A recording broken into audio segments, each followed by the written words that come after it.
우리 교회는 사상 처음으로 이제 온라인 예배를 드리고 있습니다. 제가 교회를 다니고 나서 처음 있는 일이고, 또 목사 되고 나서 거의 30여 년 되었는데 그 30여 년 동안에 처음 있는 일입니다. 우리 성악교회로서도 이제 처음 있는 사태입니다. 우리가 가끔 이제 각 주일날 교회 갈 형편이 되지 못해서 병원을 입원했다든지 이렇게 그런 경우에는 TV나 라디오를 통해서 예배를 드린다고 하지만 그것은 어디까지나 개인적인 형편이었고 또 개인적인 문제였습니다. 교회적인 사건이나 교회적인 문제가 아니었습니다.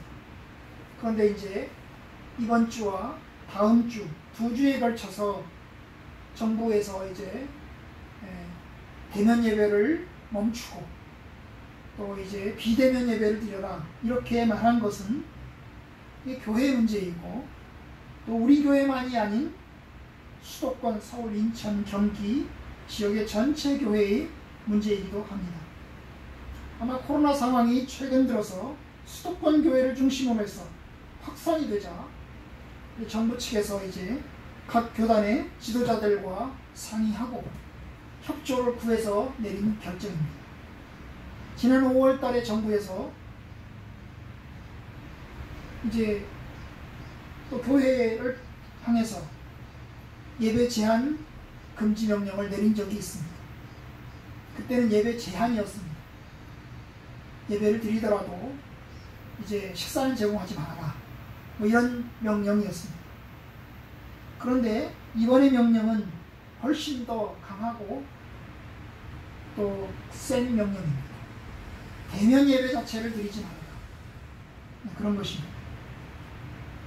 그때는 이제 5월 달에는 교회가 반발을 했죠. 왜냐하면 교회를 상대로 해서만 그 명령을 내렸기 때문에 교회가 반발을 했었습니다. 하지만 이번 사태에 대해서는 교단 지도부가 동의하지 않을 수가 없었습니다. 우리는 이제 코로나19를 통해서 많이 배우고 있습니다. 우선 우리가 혼자가 아니라는 거죠. 여러분, 우리는 혼자가 아닙니다. 우리나라도 혼자가 아니고 우리 개인도 혼자가 아닙니다. 나만 잘한다고 해서 될 일이 아니라 그 말입니다. 코로나는 중국에서 시작되었다고 합니다. 그런데 그것이 전 세계로 퍼졌습니다. 세계가 홀로 있지 못하고 연결되어 있다는 것을 뜻합니다. 그렇기 때문에 한 곳이 생기면 다른 곳으로 퍼지는 것입니다. 전 세계가 영향을 받는 것입니다. 중세시대에 흑사병이 있었는데 이 흑사병 당시에는 전 세계에 퍼지진 않았습니다. 유럽에 그리고 아시아 일부에 퍼졌습니다. 왜냐하면 그 당시에는 교류가 많지 않았기 때문에 교류가 있는 지역들만 퍼졌던 것입니다. 그런데 지금은 그렇다고 서로 함께 있다는 것을 보여줍니다. 그렇기 때문에 이 문제를 풀어가는 것도 역시 연대가 필요하고 힘을 같이 모아야 합니다. 나만 잘한다고 될 일이 아니고 우리 모두가 잘해야 되는 것입니다. 한 사람도 빠짐없이 모두가 잘해야 되는 겁니다. 온 세계가 잘해야 되는 것입니다. 힘을 다 모아야 됩니다. 그런 뜻에서 이번 이제 코로나 사태와 관련해서 온 국민이 또 온 교회가 힘을 모을 수 있게 되기를 바랍니다. 사실 이번 코로나 사태에 우리 교회만 생각해 보면 별로 큰 문제가 없습니다. 하지만 수도권 일부 교회에서 확진자가 터지게 되었고 그것이 확산되게 되었습니다. 밀접 접촉하고 또 성가대하고 같이 밥 먹고 심지어 광화문 집회까지 참석을 했습니다. 바로 이런 이유 때문에 교회가 이제 확산의 진원지가 되었고 결국 정부는 모든 교회, 아니 모든 종교시설에 금지 명령을 내린 것입니다. 사실 그 광화문 집회에 참석한 사람들 또 일부 교회들은 사입이나 이단과 다름없는 교회들도 있습니다.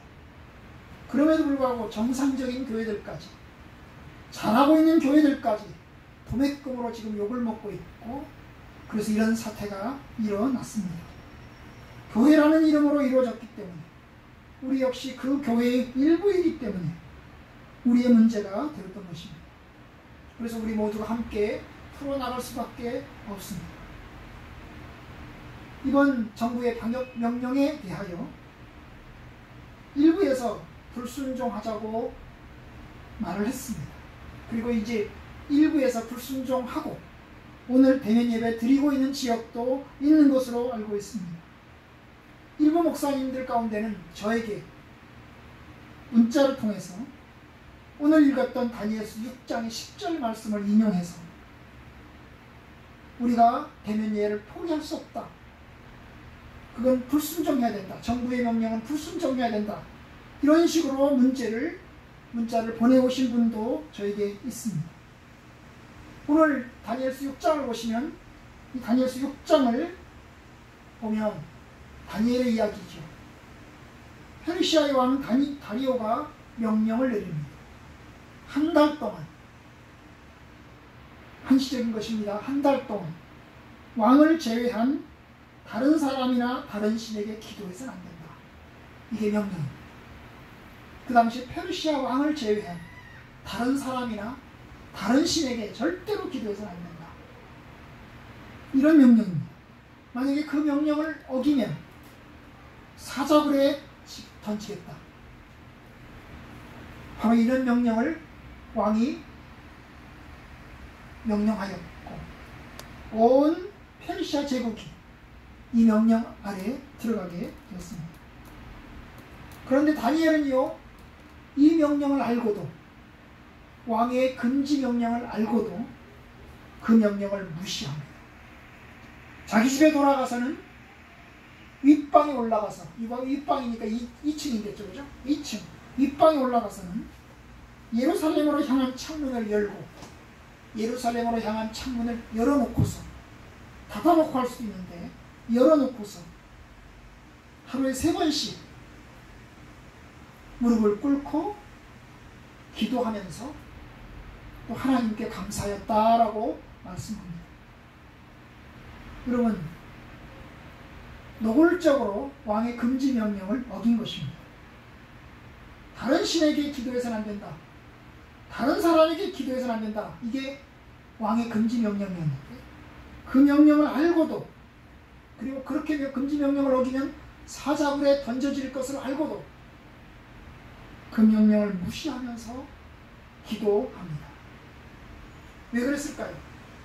다니엘은 내가 총리니까, 그 나라에 세 명의 총리가 있었는데, 왕 다음으로 총리가 있었는데 3명의 총리니까, 그 중에 한 명이니까 설마 왕이 나에게 사자굴에 집어 던지겠냐, 뭐 이런 생각을 했기 때문일까요? 아니면 나는 하나님을 경외하는 사람이니까 아무런 일이 없을 거다, 하나님이 나를 지켜주시고 나를 보호해 주실 것이다, 그런 믿음이 있었기 때문에 그랬을까요? 여러분, 아닙니다. 다니엘은 그렇지 않았습니다. 하나님이 나를 지켜줄 거니까, 나를 보호해 줄 거니까, 나는 아무런 일이 안 생길 거니까 괜찮다, 이렇게 해서 어긴 것도 아니고, 내가 총리니까 누가 나를 건드리겠어, 나는 아무런 문제 없어, 이래서 어긴 것도 아닙니다. 무엇 때문입니까?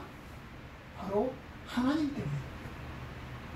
하나님 때문에, 그가 믿는 하나님, 하나님을 사랑하는 마음 때문에 그는 그리하였습니다. 여러분, 오늘 다니엘 16장을 보면 그의 하나님이라는 말이 나옵니다. 그의 하나님께 감사하였더라. 여러분, 다니엘에게 있어서 하나님은 그의 하나님이었습니다. 그의 하나님이 무슨 뜻입니까? 다니엘과 관계가 있는 것입니다. 다니엘이 믿고, 다니엘이 의지하고, 다니엘이 예배하고, 다니엘이 섬기는 하나님이었던 것입니다. 그의 하나님, 나의 하나님, 다니엘 입장에서 나의 하나님이죠. 내가 믿는 하나님, 내가 섬겨온 하나님, 바로 그 하나님인 것입니다. 여러분 10장에 보면 아까 말씀드렸지만 그의 기도실은 윗방이 있었습니다. 아랫방도 있었고 윗방도 있었습니다. 윗방에 올라가서는 그래서 윗방에 올라가서 아마 2층이겠죠. 그런 기도실을 별도로 두었던 것입니다. 그래서 2층으로 올라가서는 거기다가 문을 열었습니다. 문을 닫을 수도 있는데 문을 열었습니다. 문을 열면 밖에서 보이잖아요. 볼 수도 있잖아요. 그리고 문을 열면 소리가 밖으로 나갈 수도 있습니다. 그리고 문을 열고서는 무릎을 꿇고 기도하며 감사했습니다. 여러분 무릎을 꿇었고 무릎을 꿇었다는 말은 하나님을 예배한다는 것입니다. 기도하며 감사했다. 여러분 기도하면서 감사했다는 말은 조용히 머릿속으로만 한 것이 아닙니다. 그 당시에 예배는 머릿속으로 하는 게 아닙니다. 목소리를 내면서 소리를 내어서 하나님께 기도하고 하나님께 찬송가를 부르는 것을 말하는 것입니다. 그러니까 다 들을 수 있는 것입니다. 밖에서 그의 목소리를 들을 수가 있는 것입니다. 금지령이 내렸는데도 그는 멈추지 않고 계속해서 해왔습니다. 왜요? 사자굴에 던져질지라도 내가 죽을지라도 해야 되겠다는 것입니다. 이것이 기독교인들의 믿음이고 신앙생활입니다. 이 목사님들은 저에게 이 문자를 보내면서 바로 이 다니엘서 6장의 말씀을 토대로 해서 온라인 예배를 하면 안 된다. 대면 예배를 해야 된다. 대면 예배를 포기할 수 없다. 그렇게 이야기를 해왔습니다. 벌금 300만 원을 내고서라도 어떻게 모이기를 피하겠느냐. 모이는 것을 계속해야 된다. 그것이 하나님의 뜻이다. 왜냐? 히브리서 10장에 보면 모이기를 피하지 말라 하였거든요. 바로 그런 면에서 대면 예배를 드려야 된다라고 이야기를 해왔습니다. 그런데 여러분 저는 이 말씀을 좀 더 다른 각도에서 살펴보고자 합니다. 그들의 이야기가 어느 정도 맞습니다. 하나님 앞에 모이는 것을 피할 수 없고 하나님의 예배 드리는 것을 금지할 수 없습니다. 그런데 우리가 이렇게 하는 이유는 다니엘서를 조금 더 다른 각도에서 볼 수 있기 때문입니다. 여러분 다니엘서의 경우에는 다니엘을 위한 함정이었습니다. 이것이 다니엘을 잡기 위한 그의 원수들의 함정이었습니다. 왕의 금지령은 다니엘을 잡기 위한 거였습니다. 그 당시 다니엘은요 3명의 총리 가운데 한 명이었어요. 페르시아 왕의 인정을 받고 있었습니다. 그래서 이 페르시아 왕은 애초에는 3명의 총리 중에서 다니엘을 가장 높은 총리로 세우고자 했습니다. 요즘 말로 말하면 영의정을 삼겠다는 거죠. 좌의정, 우의정 말고 영의정을 삼겠다는 것입니다. 가장 높은 국무총리로 세우려고 한 것입니다. 그런데 이 다른 총리들이 그리고 다른 신하들이 들고 일어났던 것입니다. 그를 시기하고 그를 미워하는 신하들이 이게 꾸민 계략입니다. 아마 그들은 다니엘이 바벨론으로 끌려온 포로임에도 불구하고 그렇게 높은 고관이 되었다는 사실에 분노하였고 그래서 어떻게 하면 다니엘을 잡을 수 있을까 생각했던 것입니다. 그 당시 왕은 다니엘을 총애하고 있었습니다. 그래서 이제 다니엘을 잡기 위해서 계략을 세웠던 것입니다. 근데 여러분 이런 상황에서 이제 이 신하들과 고관들이 왕에게 찾아가서 30일 동안 다른 신에게 예배드리면 안 되는 법을 만듭시다. 이렇게 해서 왕에게 요구하여서 왕이 그 뜻대로 그 계명을 만들었던 겁니다. 여러분 그것은 다니엘을 잡기 위한 함정이었습니다. 만약에 금지령을 알고 한 달 동안 그것을 포기할 수 있습니다. 포기하면 되죠. 그런데 포기한다면 여러분 그것은 두고두고 사람들에게 뭡니까? 이야기거리가 되고 비방거리가 될 겁니다. 그래 봐라 다니엘은 저렇다. 그러면서 비방거리가 될 겁니다. 그런데 여러분, 다니엘은 그렇기 때문에 하지 않았습니다. 근데 여러분, 이번에 우리나라의 교회에서 내린 이 상황은 정부가 교회를 무너뜨리기 위해서 함정을 판 것이 아닙니다. 만약에 교회가 교회를 무너뜨리기 위해서 함정을 판 것이라면 우리는 절대로 따라서는 안 됩니다. 그러나 교회를 무너뜨리기 위해서 함정을 판 게 아니라 교회에게 부탁을 한 것입니다. 제발 해달라, 도와달라 부탁을 한 것입니다. 얼마나 간절하게 부탁을 하겠습니까? 그뿐만이 아닙니다. 코로나 사태는 전 국민이 지금 신음하고 있는 것입니다. 10명 이상 모이는 것도 지금 금지하지 않았습니까? 결혼식도 금지하고 고위험 시설은 운영조차 이제 중지 명령을 내렸습니다. 그렇기 때문에 교회를 무너뜨리기 위한 것이 아니고 코로나를 잡기 위한 것입니다. 그렇기 때문에 한시적으로 2주 동안 금지를 해달라고 이야기를 한 것입니다. 여러분, 그러니까 이것은 코로나를 잡기 위한 것입니다. 교회를 파괴하기 위한 것이 아니고. 또 하나, 예배 금지 명령은 한시적인 것입니다. 모이기를 완전히 폐하는 것이 아닙니다. 너희들 모이지 마라, 예배 드리지 마라, 온라인 예배도 드리지 마라, 대면 예배는 물론 하고 모든 예배는 다 드리지 마라 라고 말한 것이 아닙니다. 영원히 명령을 내린 것이 아닙니다. 앞으로 계속해서 너희들은 예배 드리고는 안 된다 라고 말한 것이 아닙니다.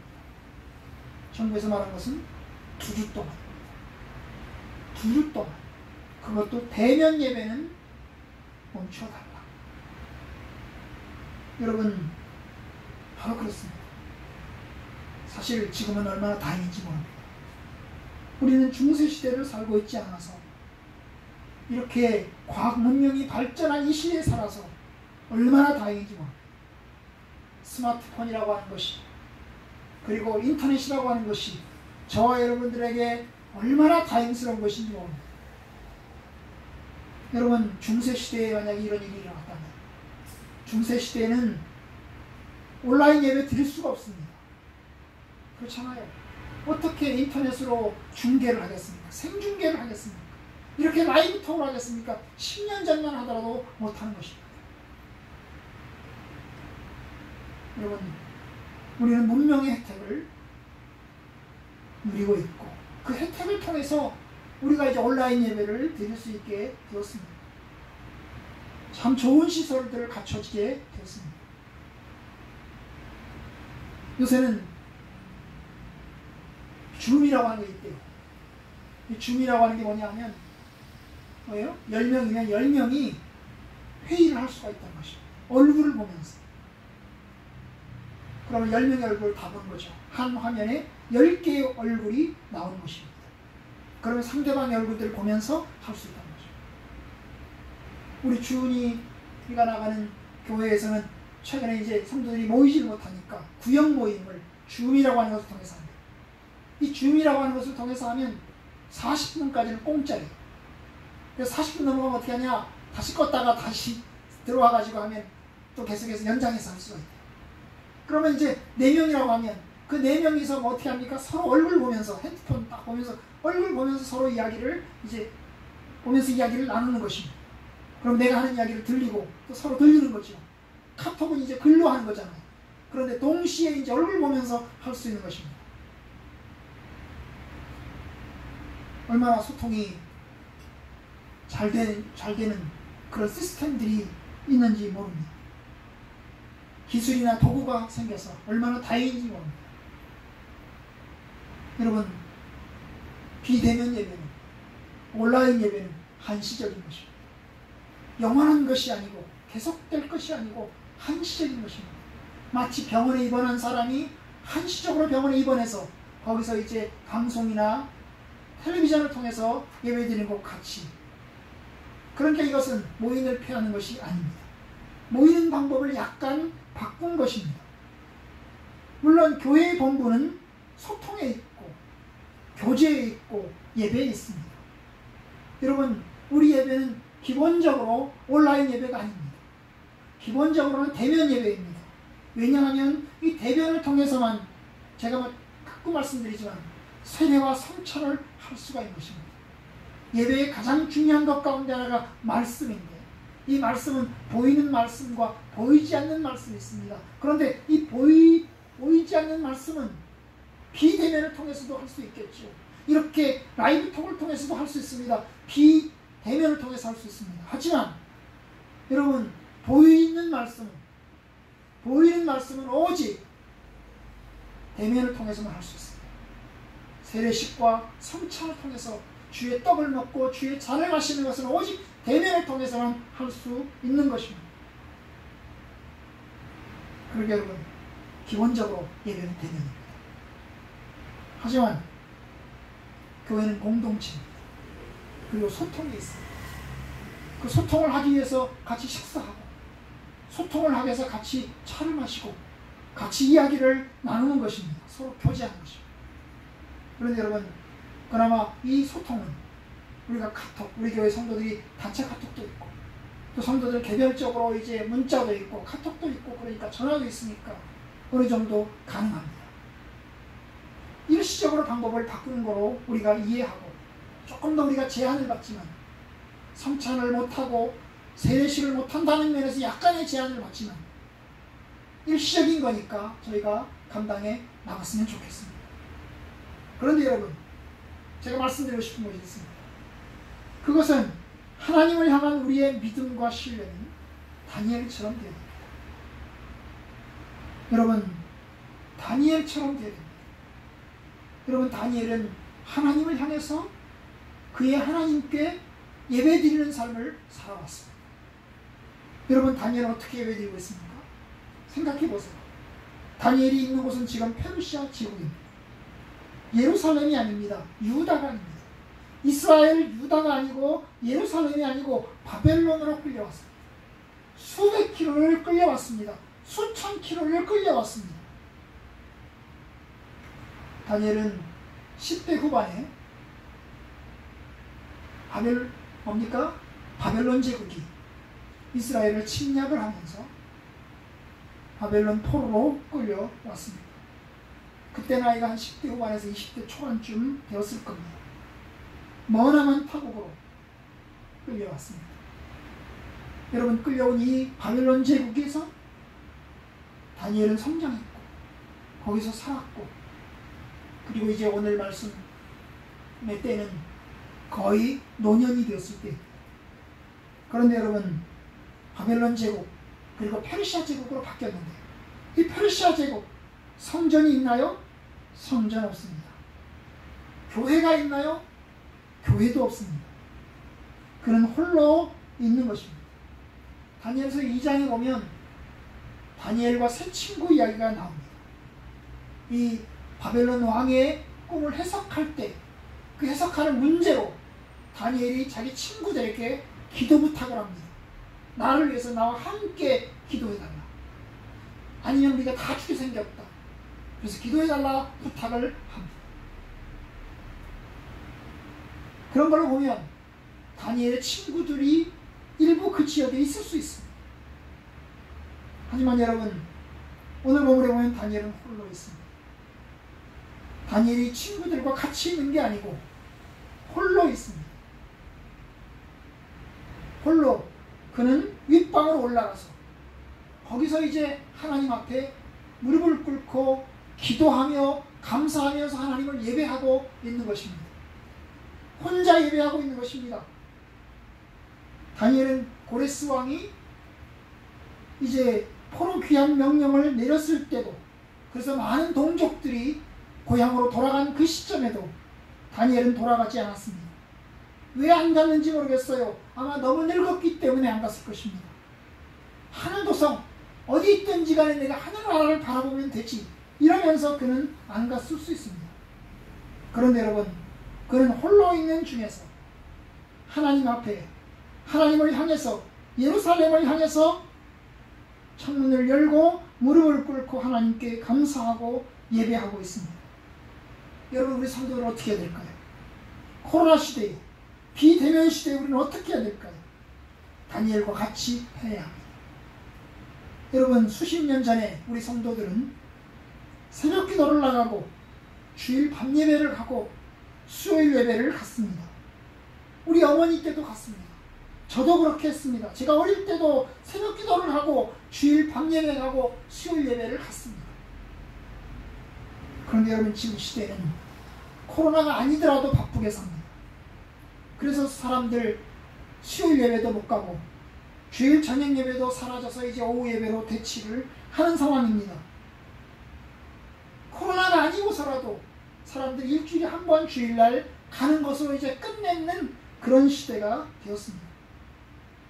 근데 여러분, 다니엘은 어떻게 했습니까? 다니엘은 날마다 했습니다. 날마다. 하루에 3번씩 아침, 점심, 저녁 날마다 하루에 3번씩 하나님 앞에 무릎 꿇고 기도하였습니다. 여러분, 우리도 역시 각자 집에서 무릎을 꿇고 기도하고 감사하고 하나님을 예배하는 삶이 되어야 합니다. 코로나 시대가 아니더라도 바쁘게 사는 중에 우리 역시 우리가 있는 처소에서 하나님을 향해서 예배드리는 삶을 살아야 됩니다. 그런데 여러분, 우리 하나님 앞에 이제 비대면을 보내야 되는 우리 온라인 시대에 하나님, 우리가 이제 하나님 앞에 이렇게 해서라도 예배를 드리는 것이 합당한 것입니다. 그의 하나님 앞, 다니엘이 말한 그의 하나님 앞, 우리에게는 나의 하나님께 그렇게 예배를 드려야 합니다. 여러분, 하나님은 여러분의 하나님이십니까? 여러분 각자의 하나님이십니까? 여러분, 나의 하나님이다 라고 말한다면 여러분, 그 하나님 앞에서 내가 책임있게 주의 성도로서 합당하게 하나님을 섬기고 예배하는 것이 타당합니다. 비대면 시대의 우리 신앙생활, 그것은 우리가 있는 처소에서 하나님을 예배하고 하나님을 섬기는 것입니다. 그리고 이제 함께 할 때 성찬식하고 세례식하고 그러면서 신앙생활을 해나가는 것입니다. 여러분, 저와 여러분들 이 시간은 지나갈 겁니다. 지나갈 겁니다.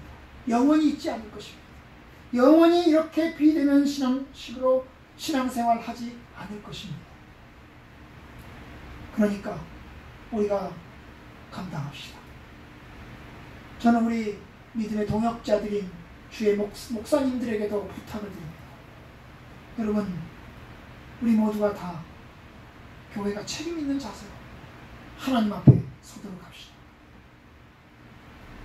사실 우리가 정부의 방역 방침에 따르는 것은 우리 자신을 위한 것입니다. 성도들을 지키고 교회를 지키기 위한 것입니다. 아니, 우리들 각자를 지키기 위한 것입니다.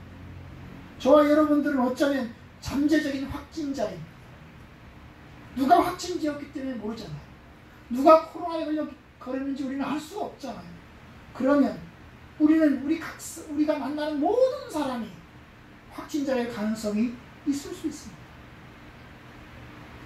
나 역시도, 여러분들도 확진자일 수 있습니다. 그렇다면 우리는 마스크를 껴야 합니다. 그리고 조심해야 돼요. 내가 만나는 모든 사람이 확진자일 수 있고 나 자신도 확진자일 수 있기 때문에 마스크를 껴야 합니다. 여러분, 우리가 순종하는 것은 우리 자신을 위한 겁니다. 우리 자신을 위한 것만이 아닙니다. 이것은 이웃을 위한 것입니다. 여러분, 이웃을 사랑하라 하였습니다. 이웃을 사랑하라 하였습니다. 그러면 코로나19 시대에 이웃 사랑은 어떻게 될까요? 우리가 감염의 매개체가 되지 않는 것입니다. 마스크를 잘 끼고 수칙을 잘 지키는 것이 이웃을 사랑하는 것입니다. 만약에 우리 중에 확진자가 교회에서 나온다. 그러면 온갖 비난의 글이 올라갑니다. 저도 이제 인터넷에 이제 뉴스를 보잖아요. 뉴스를 보면 댓글이 답니다. 여러분, 교회에서 확진자가 나왔다고 하면 댓글이 막 수십 개, 수백 개가 달립니다. 뭐 개덕교라든지 그러면서 엄청나게 욕을 비난을 해야 됩니다. 참 이걸 읽으면서 마음이 아프고 답답합니다. 제가 어느 목사님 아들의 쓴 글을 보았습니다.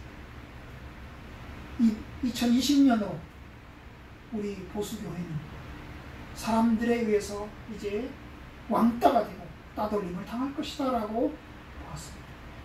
이제 기독교 시대는 이미 끝났다 라는 말까지 들었습니다. 여러분, 우리 교회가 하나님의 뜻 가운데서 잘 행동하지 않으면, 하나님의 진리 가운데서 올바로 행동하지 않으면 우리는 발에 밟히는 소금과 같이 될 것입니다. 소금이 맛을 잃으면 무엇으로 유익하게 하려? 밟힐 뿐이죠. 사람들에게 버림받고 사람들에게 따돌림받고 무시당할 뿐입니다. 그러니까 여러분, 맛을 내는 소금이 되려면, 이 시점에서 맛을 내는 소금이 되려면 뭐예요? 우리가 그 마스크 잘 끼고 정부 방침에 의해서 큰 어려움 없이 잘 지나가는 것입니다. 여러분, 차제에 한마디 더 드리려고 합니다. 오늘 읽었던 로마서 13장의 이야기인데, 여러분 13장의 이야기는 지금부터 30년 전에 40년 전에 1970년대에 얼마나 많이 설교가 되었는지 모릅니다. 여러분, 1970년대는 박정희가 쿠데타를 일으켜가지고 독재 정치를 했잖아요. 유신헌법을 만들고 그리고 영구 집권을 꾀했지 않습니까? 그리고 80년대 들어와서는 전두환이 또 쿠데타를 일으켜가지고 또 권력을 잡고 백성들을 괴롭혔지 않습니까? 그 당시 70년대, 80년대 당시에 이 보수교단의 목사님들은 뭐라고 설교했냐면 로마서 13장의 말씀을 가지고 설교를 했습니다. 각 사람은 위에 있는 권세들에게 복종하라. 저도 어릴 때 저도 그 소리를 들었습니다. 그런 설교를 들었습니다. 제가 나가는 교회 목사님이 설교 시간에 각 사람은 위에 있는 권세들에게 복종하라 그랬습니다. 그 당시 위에 있는 권세가 누구예요? 바로 박정희, 전두환. 쿠데타를 일으켜서 사람들을 괴롭히고 그리고 양심수를 잡아가고 감옥에 집어넣고 있는 그 상황 속에서 위에 있는 권세들에게 복종하라 그랬어요. 권세는 하나님으로부터 나지 않음이 없나니 모든 권세는 다 하나님 정하시는 바라 그랬어요. 하나님이 그들을 세우셨기 때문에, 하나님이 그들도 세우셨기 때문에 그들의 권세에 순종하고 복종해야 된다 그랬어요. 여러분, 70년대에 그래서 많은 젊은이들이 교회를 싫어했어요. 왜요?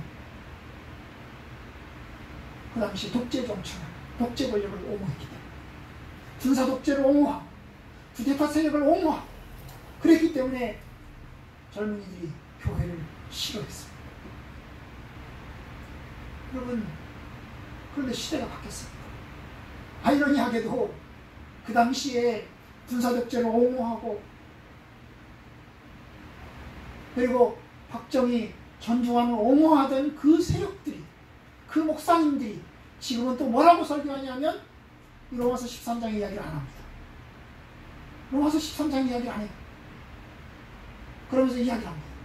제가 그분들에게 로마서 13장에 있는 말씀처럼 위에 있는 권세들에게 복종해야지요 라고 말하면 아니다 라고 해요. 왜? 지금 권력은 빨갱이다. 지금 권력은 좌파다. 그렇기 때문에 순종하면 안 된다. 우리나라를 공산화 만들 것이다. 그럼 우리 교회는 사라질 것이다. 그렇게 이야기합니다. 얼마나 아이러니합니까? 위에 있는 권세들에게 복종하라. 그 말씀을 70년대에도 했다면 지금도 해야 되지 않겠습니까? 왜냐하면 지금 세우신 권세도 하나님이 세우신 권세 아닙니까? 하나님께서 문재인 대통령을 세웠고 그러면 순종해야 되지 않겠습니까? 그러니까 참 이게 성경을, 하나님 말씀을 해석할 때, 바라볼 때 자기 편향에 의해서 보면 안 되는 것입니다. 하나님의 말씀에 근거해서 올바르게 풀어내야 하는 것입니다. 여러분, 우리 말씀처럼 위에 있는 권세들에게 복종해야 합니다. 지금 시점에서 물론 그 위에 있는 권세가 우리의 본질적인 부분까지 해친다면 그것은 절대로 용납할 수 없습니다. 하지만 이번 정부에서 요구하고 부탁한 것은 한시적인 것입니다. 그래서 따라야 됩니다. 그는 하나님의 사역자입니다. 하나님께서 위정자들을 세워서 그 위정자들을 통해서 이 땅에 올바른 질서를 만들기 위해서 열심히 노력하고 있습니다. 그러니까 우리는 따라야 합니다. 저와 여러분들 겸손함으로 묵묵히 믿음의 길로 걸어갑시다. 다니엘과 같이 이제 집에서 예배드리는 성도님들은 하나님 앞에서 무릎을 꿇고 하나님을 향해서 기도하고 또 예배드리는 삶을 감당해 나가십시오. 더 많이 하셔야 됩니다. 여러분, 코로나 시대는 더 많이 하셔야 됩니다. 여러분, 일주일에 한 번 온라인 예배를 드리는 게 아니라 매일 동안 하셔야 됩니다. 매일마다 성경을 읽고 매일마다 기도하고 매일마다 하나님께 간구하셔야 됩니다. 부디 더 많이 기도하시기를, 더 많이 간구하시기를 주의 이름으로 축원합니다. 그뿐만 아니라 여러분, 지금은 다 함께 힘을 모아서 코로나를 종식시키는 일에 힘써야 합니다. 정부의 부탁을 들읍시다.